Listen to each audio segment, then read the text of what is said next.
Chelsea teach Forest a clinical lesson at the City Ground, a happy hunting place in the past few years, to win 3-0 after the international break away, and we will be looking into the tactics of how Maresca's men made that happen.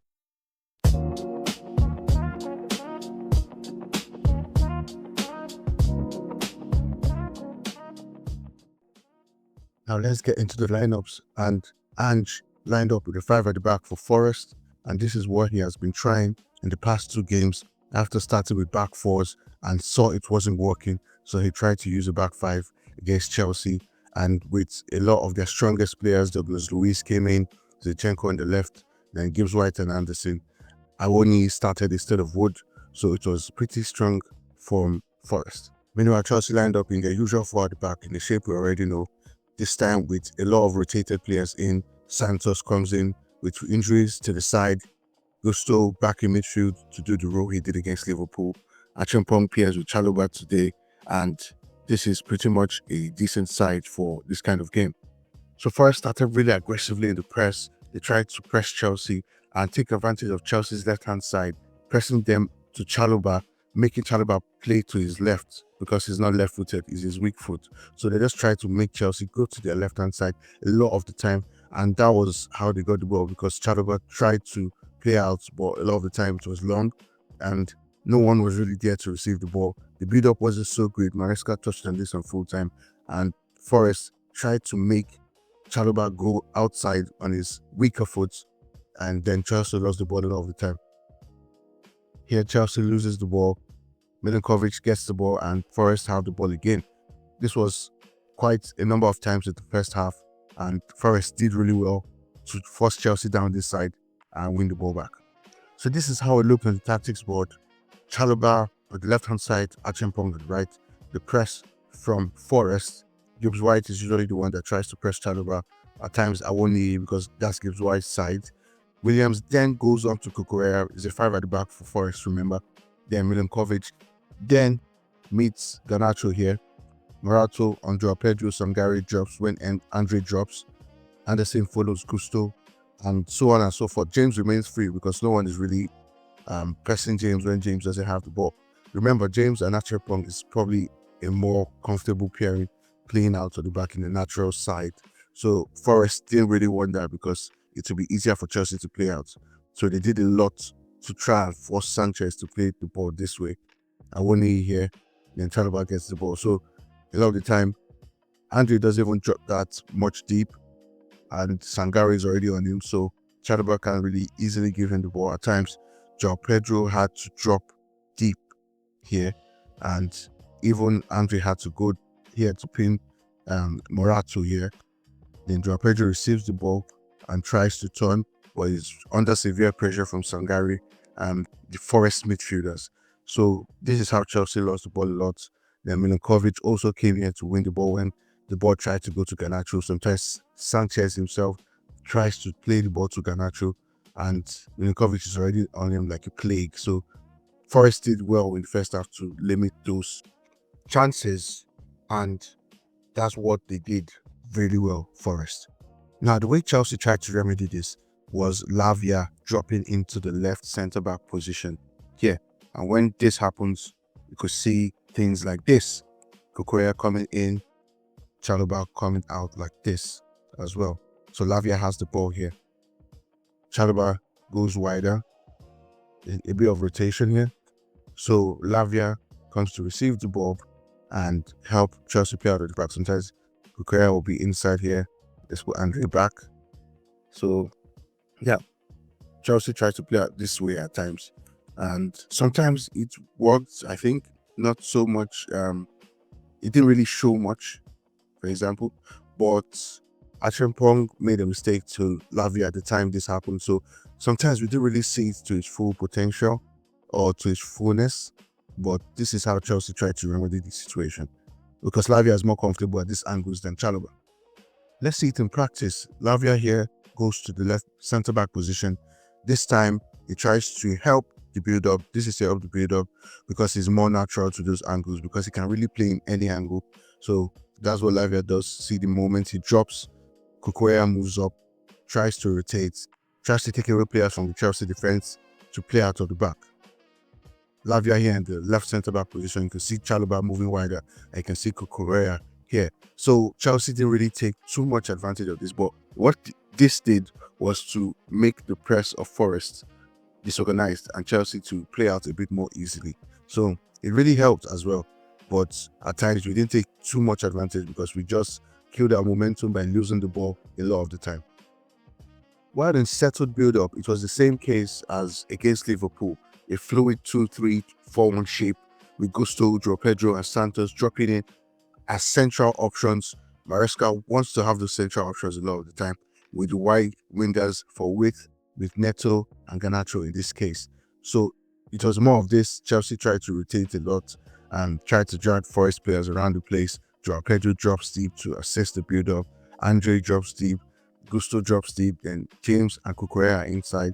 So it's quite dangerous because at times when Chelsea lose the ball, there are less players to defend the transitions, as which was mentioned a lot of the time.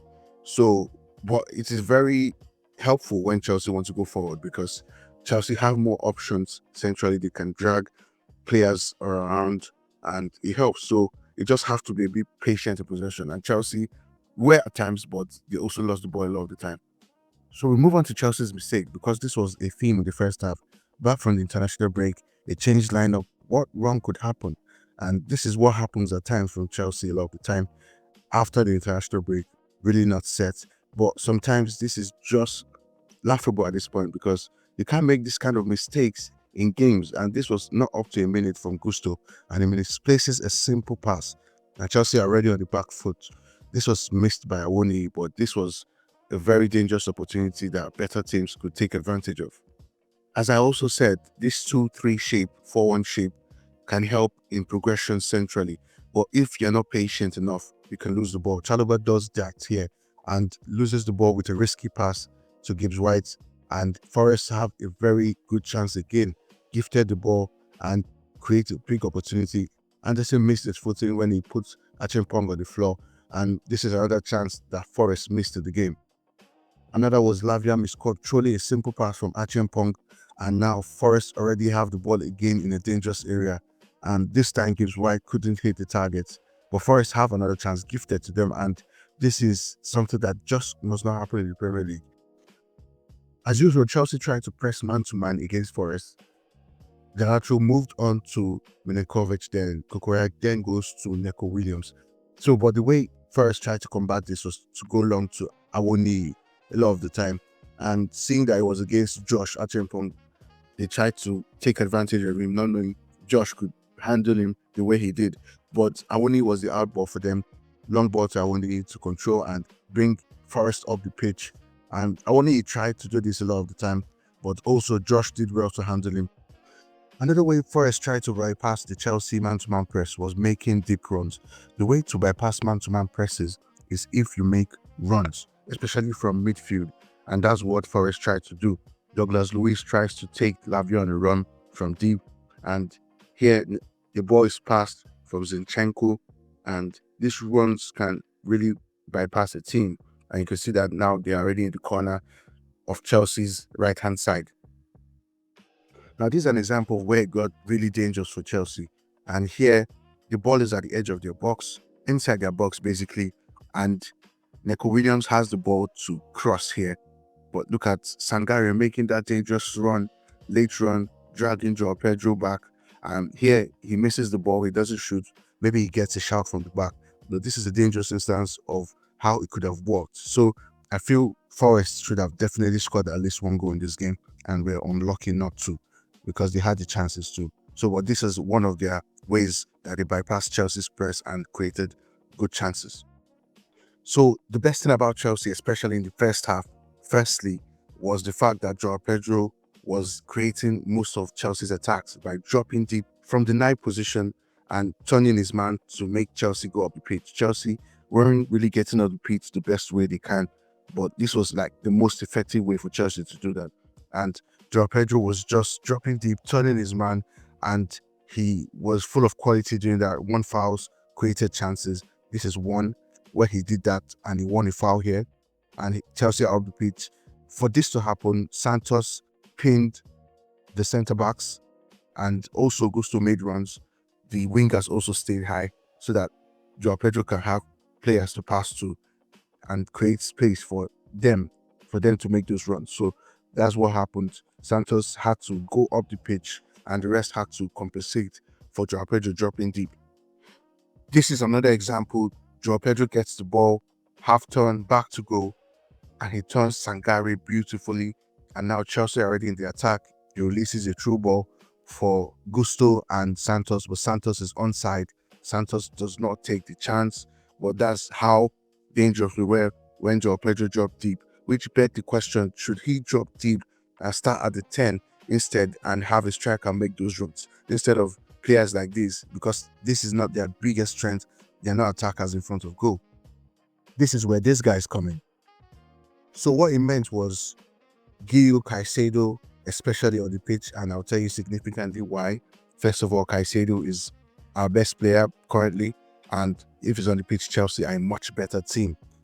But secondly, because Joao Pedro can be able to drop deeper and have a striker in front of him, and we will see why now. This was a good pass, brilliant pass from Luis James, with a brilliant run from Neto in behind to receive the ball. And now, watch Joao Pedro and watch Gio. Gio is stretching the back line. Joao Pedro is coming deep to make a late run into the box. And now, Gio receives the ball, but also Joao Pedro could receive the ball. If Gio could dummy the ball, Joao Pedro definitely receives this ball and slots in with a late run, which is harder to track than the run Gio is making. And these are the runs that Joao Pedro excels in making in the box. He can make striker runs, but Joao Pedro is best making late runs into the box and finishing, and he's great from the edge of the box finishing. This is another example of it, and Gio here makes a classic striker run, tells Gusto where he wants it, and he makes his run. Now Joao Pedro is here, and it looks like a classic case of ghosting. When Gio makes this run, Joao Pedro can ghost in. And here, if Gio tries a cutback, I think which he did, Joao Pedro can be on the end of the receiving pass. And Gio makes a good run, tries to score here. And this is just what a natural striker gives and how it helps Joao Pedro. Another example here is a brilliant ball into the corner from Gittins to Gusto. Gusto tries to cut back. Gio already makes the striker run to receive the ball and stretches the back line, pins the centre backs, and Joao Pedro here has a free opportunity to take this ball with a late run, but the ball wasn't good enough. But this is just another example. And when Chelsea have more of these cutbacks with Joao Pedro and a striker on the pitch, Joao Pedro gets more goals and more cutbacks because Joao Pedro is very clinical. Now we look at one of Chelsea's goals, and this is significant because of this. It is the second phase of a set piece, and it looks like Chelsea have been strong on these days because it changes the angle and makes the opposition team have to resettle themselves in the box, which is harder for them to do. And Chelsea took advantage of this. The ball was cleared out to Neto. Neto accelerates brilliantly and puts a pitch of a ball for Achampong, and Achampong arrows it into the top corner of the net. And this is an example of Chelsea utilizing the second phase of a set piece. Chelsea ended up scoring 2 more goals from set pieces as well. Neto with a brilliant set piece free kick goal, and James with a rebound goal as well. But Chelsea were actually lucky not to concede because Forest had good chances and should have scored at least one. Even after in the second half, they had crosses that Chelsea didn't defend well, but Chelsea were due for the win and they deserved it because Forest were still as bad in defense and defending set pieces as well.